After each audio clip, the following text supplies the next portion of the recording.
Իրան-ամերիկյան համաձայնագիր այսօրվա գլխավոր թեման է համարվում։ Շատերը բնութագրում են որպես մեծ փոփոխություն համաշխարհային տնտեսությունում, չեն չափազանցում։ Կարծում եմ, որ ոչ, չեն չափազանցեցնում, իհարկե սա դեռ սկիզբն է, եթե իսկապես տեղի ունենա այն, ինչ որ հռետորաբանության շրջանակում մեկնաբանվում է, այսինքն իրագործվի այն, ինչի մասին խոսվում է։ Այո, ես կարծում եմ, որ դա շրջադարձային փոփոխություն կլինի, քանի որ փոփոխությունը տեղի ունենում Եվրասիական մայրցամաքում, որը հայտնի է ինչպես մի կողմից իր հակամարտություններով, Մերձավոր Արևելք, Ռուսաստան, Ուկրաինա, Հարավային Կովկասում կարծես թե որոշակի առումով վերջի փուլում կամ ավարտված։ Մյուս կողմից վերաբերում է Հարավային Ասիային որպես աշխարհի ամենազարգացող տարածաշրջան։ Եվ ես կարծում եմ, եթե այն համատեքստը, ինչ որ ներկայացվել է փաստաթղթի մեջ, այդ կետերով շարադրված վերջնական իրագործում ստանա, դա շրջադարձային փոփոխություն կլինի։ Իհարկե դա չի նշանակում, որ շրջադարձային փոփոխության ընթացքում հնարավոր են նոր լարումներ, որովհետև շրջադարձային փոփոխությունը այնպես չէ, որ բոլորին ձեռնտու է, որքան էլ որ ասենք տնտեսական զարգացում, հասարակության բարեկեցություն, հաղորդակցության ուղիների բացում, միևնույն է, դա ունի նաև քաղաքական ենթատեքստ, դա ունի աշխարհաքաղաքական բավականին լուրջ բաղադրիչ եւ կարծում եմ այս փաստաթուղթը դեռևս այս ձևակերպմամբ այն վերջնական ռազմավարությունը չէ, որը կբավարարի բոլորին։ Հետևաբար այստեղ սпасել միանգամից բարելավում կամ գոնե մոտիկ ապագայում դրական ազդակներ իհարկե կլինեն, բայց խոշոր չափով կարճ ժամանակահատվածում փոփոխությունները շատ մեծ տեսանելի չեն լինի։ Բոլոր դեպքերում ուղերձը հստակ է, բարելավում եւ այդ շրջանակում զարգացում։ Հասկանալի է, Իրանը առանցքային երկիր է Հայաստանի համար ու եղել։ Հիմա այս փոփոխությունը դիտարկենք կարևորություն Հայաստանի համար, նկատի ունենալով, որ Հայաստանը անմիջապես ողջունեց այդ համաձայնագիրը։ Բաքուն դեռ լռում է, Բաքվից դեռ ազատ չկա։ Մենք հիշենք, որ ԱՄՆ, Իսրայել մի կողմից եւ Իրան մյուս կողմից հակամարտության շրջանակում Բաքվի դիրքորոշումը բավականին տարընթերնելի էր եւ խնդիրներով լի։ Հիշենք նաեւ անօթաչուների այսպես ուղղությունը դեպի Նախիջևան, հիմա ինչ չափով էր պլանավորված, որքանով էր պատահական, որքանով էր երրորդ երկրների կողմից կազմակերպված, դա էական չէ, էականը այն է, որ այստեղ խնդիր գոյություն ունի։ Եվ ես կարծում եմ, որ այո, այդ շրջանակում Հայաստանի դիրքորոշումը համեմատաբար ավելի լավ է, հաշվի առնելով նաև այն հանգամանքը, որ անցանք բավականին լուրջ փորձության միջով կապված թրիփի հետ, իհարկե դեռևս անորոշություններ կան դրա շրջանակում, բայց թրիփը խոշոր հաշվով նախագծվեց եւ որոշակի չափով իրականացվեց այն փուլում, երբ որ Իրանի դեմ բավականին լուրջ պատերազմական գործողություններ կային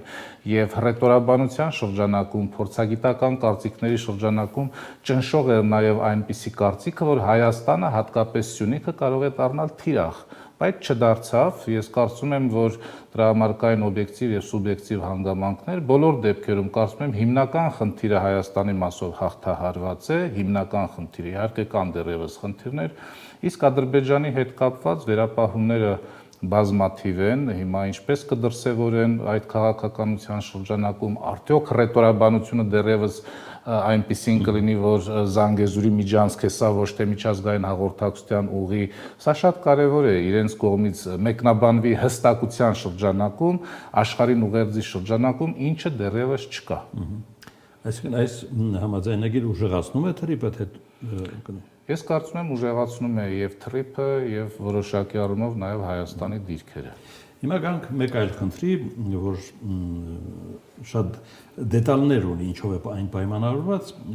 կլսենք ձեզ հարգելի սոս։ Դա խոսքը վերաբերում է ռուսական սահմանափակումներին, Հայաստանից արտահանվող ապրանքներին է խոսքը վերաբերում։ Այդ սահմանափակումները առ այսօր արդեն թվային որևէ տվյալ ունեն կորուստի չափով մեզ համար։ Ոչ, կորուստի չափով ինչ-որ թվային տվյալ ինձ հայտնի չէ, բայց իհարկե հայտնի է, որ դրանք բիզնեսին կբերեն որոշակի վնասներ, նաև որոշակի չափով պետությանը հարկային մուտքերի տեսքով Բայց այստեղ ես չէի կենտրոնանա վնասների հաշվարկել չհաշվարկելու վրա, որովհետև դա ունի որոշակի ունենալու է միևնույնն է որոշակի էֆեկտ, այստեղ խնդիրը ունենալու է անկախ նրանից ինչ լուծում կգտնի։ Այո, որովհետև ենթադրենք պետությունը սուբսիդավորում է բիզնեսին, բիզնեսը չունեցավ խնդիր կամ ունեցավ մասնակի, միևնույնն է պետական բյուջեից է գնում այդ սուբսիդավորումը եւ պետությունը ունի խնդիր։ Այսինքն եթե ֆինանսական կորուստների տեսանկյունից դիտարկենք, դրանք անխուսափելի են։ Եվ քանի որ անխուսափելի են ու քանի որ տեղի են ունենում բավականին բազմավեկտոր փոփոխությունների համատեքստում, հաշվի առնելով նաև Իրան-ամերիկյան, հաշվի առնելով նաև Եվրամիության արձագանքը այս փոփոխություններին, Հայաստան-Ռուսաստան սահմանափակումների փոփոխություններին, սրանք կարող են կարճաժամկետ հատվածում բերել կորուստներ, երկարաժամկետ հատվածում բերել ռազմավարության որոշակի փոփոխության։ Հիմա ինչ չափով ռազմավարության փոփոխությունը դրական կամ բացասական էֆեկտներ կունենա, բոլոր դեպքերում դա ակնհայտ է, որ կփոխվի ռազմավարությունը, որովհետև մենք տեսնում ենք, որ Հայաստան-ԵԱՏՄ հարաբերությունների թուլացման ֆոնին, իհարկե սրանք ես համարում եմ գործիքներ, որոնք թուլացնում են այդ հարաբերությունները, այդ թուլացման ֆոնին Եվրամիությունը եւ Եվրոպական հանձնաժողովը հանդես են գալիս նախաձեռնություններով, որ ուժեղացնում են ինտեգրումը եւ ռազմավարական ժամանակահատվածի տեսանկյունից դրանք միանշանակ կբերեն որոշակի փոփոխություններ։ Ես չէի ասի այդ փոփոխությունը ի վնաս որևէ պետության կամ կառույցի։ Միգուցե այդ փոփոխությունը 10 կամ 15 տարիների կտրվածքով շատ ավելի ուժեղացնի կամ նոր վերաֆորմատավորման բերի հայ-ռուսական կամ հայ-ԵԱՏՄ հարաբերությունները, բայց որ փոփոխություն կա եւ ռազմավարական փոփոխություն դա ակնհայտ է։ Այսինքն Եվրամիության աջակցությունը մեղմում է process-ը։ Մի կողմից մեղմում է, մյուս կողմից աջակցում է տնտեսական ինտեգրացիայի գործընթացին։ Ժամանակավոր թե դա արդեն դիվերսիֆիկացիայի որոշում է։ Այս պահին դա ժամանակավոր է, բայց բնականաբար եթե հաշվի առնենք այն խնդիրները, որոնք կլուծվեն տեսականորեն հաղորդակցության ուղիների հետ կապված, մաքսատուրքերի հետ կապված, շուկայի փնտրտուքի հետ կապված, սրանք այնպիսի հարցեր են, որ եթե այս կարճաժամկետ հատվածում ցուցաբերված աջակցությունը լուծում տա այս խնդիրներին, սա կդառնա երկարաժամկետ ռազմավարություն, որովհետև շուկա գտնելուց հետո դժվար թե տնտեսվարողը կողմնորոշվի մի հատ էլ արաբական շուկա, ասիական շուկա, այսինքն կունենան իրենք դիվերսիֆիկացիայի որոշակի տարբերակներ, բայց արդեն գործընթացը կինստիտուցիոնալացվի դեպի Եվրամիության շուկա։ Այսինքն հայ գործարարը, եթե նոր շուկան բավարարում է նրա պահանջները, նա այլևս հետ վերադարձի ուղիներ չի փնտրի։ Ես ուզում եմ հասկանալ, ի վերջո ռուսական շուկան ինչ է կորցնում այս process-ում։ Կորցնելու առումով ես կարծում եմ, որ Հայաստանից արտահանվող ապրանքների տեսակարար կշիռը այնքան մեծ չէ, որ շահույթի կամ վնասի առումով կորցնի, բայց միգուցե ռազմավարության մասով ես կարծում եմ կթուլանա հայ-ռուսական հարաբերությունների թուլացող միտումները բնականաբար կորուստ են եւ Ռուսաստանի համար եւ ինչ որ առումով Հայաստանի համար։ Որքան էլ որ ասենք հայաստանյան տնտեսվարողները կգտնեն շուկա Եվրամիությունում, ենթադրենք, ես չեմ կարծում, որ բոլոր տնտեսվարողները դա կարող են անել։ Եվ իհարկե այստեղ որոշակի փոխգործակցության մեխանիզմներ, որոնք կապահովեն մի կողմից Ռուսաստանի, մյուս կողմից ԵԱՏՄ եւ մյուս կողմից Եվրամիության հետ, կարծում եմ այս քաղաքականությունը պետք է ապահովել, ինչքանով դա տնտեսապես կամ քաղաքականապես ձեռնտու կլինի Ռուսաստանին կամ ԵԱՏՄ մյուս երկրներին, գիտեք, այստեղ ես կցանկանայի ԵԱՏՄ-ի շրջանակում առանձնացնել մի հանգամանք։ Օրինակ, Ղազախստանը լինելով ԵԱՏՄ անդամ, քննարկումները իրականացնում թրիփի շրջանակում։ Այսինքն սա նշանակում է, որ թրիփը կարող է օգտակար լինել նաև ԵԱՏՄ-ին եւ այնպես չէ, որ թրիփը միայն ամերիկյան ինչ-որ նախագիծ կարող է դառնալ։ Ի վերջո թրիփը Եվրոպա, Կովկաս, Ասիա հաղորդակցության շրջանակում է եւ այստեղ Եվրամիությունը միացված է եւ եթե միացված է եւ Ղազախստանը քննարկում է Հիշենք, որ հունիսի սկզբին Ադրբեջանը կնքեց ԱՄՆ-ի հետ հազվագյուտ մետաղների օգտագործման շրջանակում համաձայնագիր, այսինքն նրանք նույնպես այս գծի վրա են, ապա ես կարծում եմ Ռուսաստանի կողմից նույնպես պետք է որոշակի քաղաքականություն մշակվի, Հայաստանի հետ փոխգործակցության բոլորովին նոր օրակարգ եւ այդ օրակարգի շրջանակում հասկանան, որտեղ Ռուսաստանը Հայաստանի տարածքում հիմա ունի բավականին մեծ առավելություններ՝ ի տարբերություն Ադրբեջանի եւ Ղազախստանի։ Հայաստանում շատ ավելի մեծ առավելություններ ունի ինտեգրվելու թրիփին եւ ենթադրենք հայ-եվրոպական օրակարգին, քան Ադրբեջանի միջոցով կամ Ղազախստանի միջոցով, բայց ակնհայտ է, որ Ադրբեջանը եւ Ղազախստանը որպես մի կողմից Ղազախստանը ԵԱՏՄ անդամ, իսկ Ադրբեջանը որոշակի առումով դաշնակից Ռուսաստանի հետ, այս հնարավորությունները Ռուսաստանին չեն տալիս, բայց Հայաստանը դա ունի։ Մենք միշտ դիտարկում ենք այս խնդիրը երբ առաջացավ, որ միշտ Հայաստանն է արտահանում ռուսական շուկա եւ մեր բիզնեսը հազարավոր թելերով կապված է այդ շուկայի հետ։ Բայց հակառակ process-ը շատ քիչ է դիտարկում, թե Ռուսաստանն ինչ է բերում Հայաստան։ Մենք ասելս ինչ է, մենք ունենք հակառակ գործողությունների պոտենցիալ այս։ Ռուսաստանը իհարկե շատ բան է բերում Հայաստան, իդեմս էներգակիրների, իմանանք, որ հիշենք, որ էներգակիրները կարևոր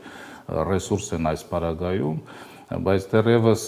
ես չէի մեկնաբանի հարցը այս տեսանկյունից, որ Հայաստանն էլ հակընդդեմ քայլեր կատարեր։ Սա կնշանակեր հարաբերությունները շատ ավելի լուրջ սրեր։ Հայաստանը մինչ այժմ հակընդդեմ քայլեր չի կատարում եւ կարծում եմ, որ դա ճիշտ քաղաքականություն է։ Հայաստանը պարզապես փորձում է այն, որը որ վնասում է հայաստանյան տնտեսությանը փոխարինել այլ շուկայով, բայց Ռուսաստանի հանդեպ հակընդդեմ քայլեր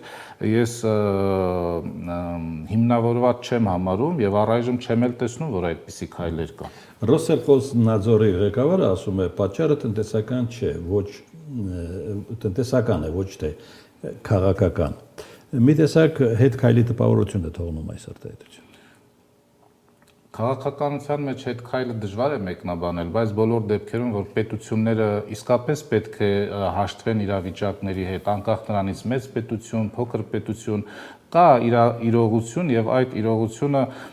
ժամանակն է թելադրում, այս պահին տեխնոլոգիաներն են թելադրում, դա հայաստանյան բնակչի կամ հայաստանյան իշխանության խոշոր հաշվով կամակատարություն չէ, կամ արտահայտություն չէ, ես կարծում եմ, որ իսկապես կան օբյեկտիվ հանգամանքներ, որոնք ինչ որ առումով հեռացնում են հայ-ռուսական հարաբերությունները։ Օբյեկտիվ հանգամանքներ, դրանք տեխնոլոգիաներն են, դրանք ժամանակակից տնտեսական միտումներն են, դրանք աշխարհաքաղաքական փոփոխություններն են, որ անկախ մեզնից են տեղի ունենում, եւ այս համատեքստում բնականաբար ինչպես Ռուսաստանը, այնպես էլ ցանկացած երկիր իր լծակները կօգտագործեր նախկին ձևաչափը պահելու համար, բայց օգտագործելով հանդերձ ես կարծում եմ, որ պետք է գնալ որոշակի վերաֆորմատավորման ցանկացած ձևաչափերում, կլինի տնտեսական, կլինի ռազմական, կլինի քաղաքական, դրա անհրաժեշտությունը կա նաև դրա պոտենցիալը եւ կարծում եմ, որ ինչպես մեր կառավարությունը, այնպես էլ Ռուսաստանի կառավարությունը սա կարող են օգտագործել համատեղ որոշակի հեռանկարի շրջանակում։ Եվրամիությունը հանում է ակցիզային հարկեր Հայաստանի 420 միլիոն եվրոյի չափով։ Սա ինչպիսի աջակցություն է։ Հայաստանյան տնտեսության համար բավականին մեծ աջակցություն է, բայց կարծում եմ շատ մեծ վնաս չի կրի Եվրամիության տնտեսությունը այսպիսի արտոնության շրջանակում։ Իհարկե, ակցիզի հանելը դեռևս չի նշանակում, որ վաղը մեր ապրանքները կարող են հայտնվել Եվրամիության շուկայում, որովհետև դա երկարատև գործընթաց է, հաղորդակցության նոր ուղիներ եւ այլն, սա ավելի շատ ուղերձ է տնտեսվարողներին, որ ես կատարում եմ այս քայլը։ Հիմա դուք ինչպես կգտնեք հաղորդակցության ուղիներ ձեր ապրանքը հասցնելու Եվրամիություն, ինչպես կփնտրեք շուկաներ, դա արդեն հարցի մյուս կողմն է։ Բայց որ ուղերձն այնպիսին է, որ ես ապահովում եմ հեշտացված գործընկերություն, սա կարծում եմ, այո, կարող է քաղաքականության մեջ բերել որոշակի փոփոխությունների։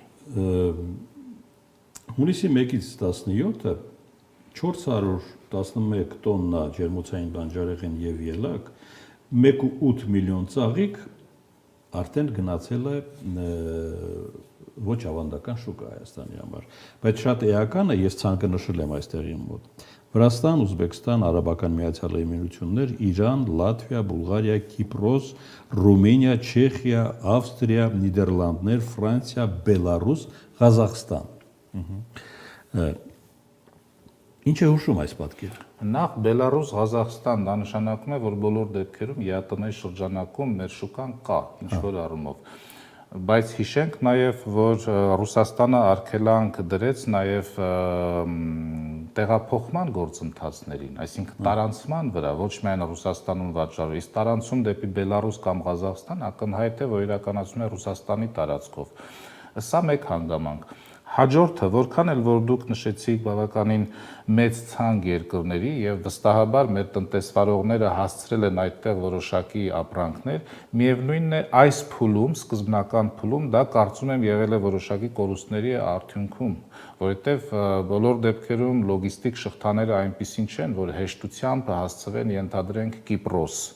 կամ Բուլղարիա, բոլոր դեպքերում դրանք ծախս են պահանջում եւ նոր շուկաներ են մուտք լինում ապրանքները, կարծում եմ, որ որոշակի այս առումով կորուստներ կարող են եղած լինել, բայց որ արդեն առաջին փուլը հաղթահարված է ինչ որ առումով, որովհետեւ աշխարհագրությունն է մեծանում առաքման։ Եվ աշխարհագրությունն է մեծանում եւ տեսեք օրինակ Իրան, Կիպրոս, Եվրամիության երկրներ են, ասենք Բուլղարիա, Եվրամիության երկրներ էլ կան, պատժամիջոցների տակ գտնվող երկրներ էլ կան, սա հենց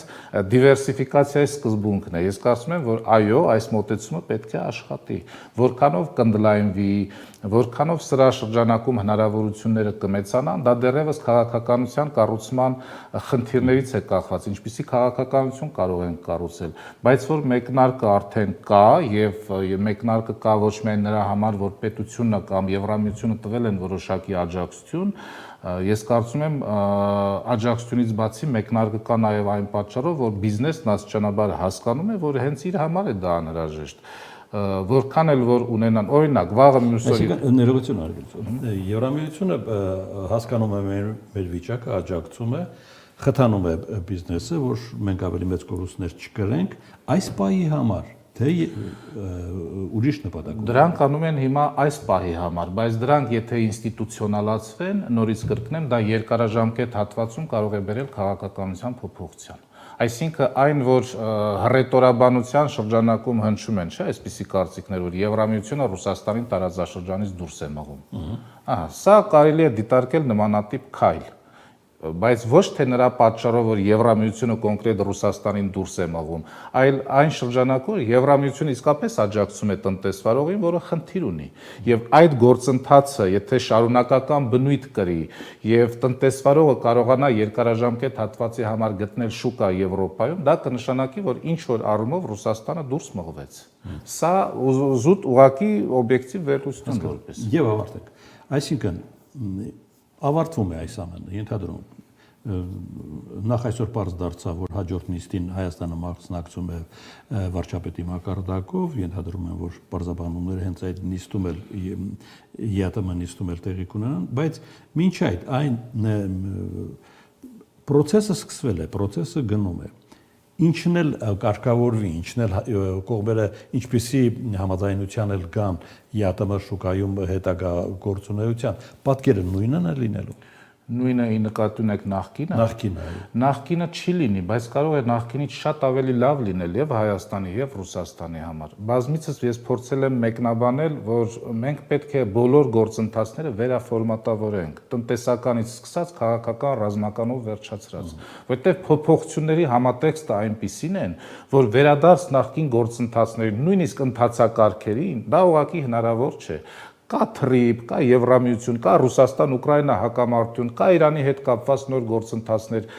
եւ ռուսական գործընկերներ եւ հայաստանյան կառավարությունը պետք է գիտակցեն, որ մենք նոր փուլի պետք է պատրաստվենք։ Այս նոր փուլը պարտադիր չէ լինի նախկինը կամ նախկինից վատը։ Եվ ես ակնկալում եմ, որ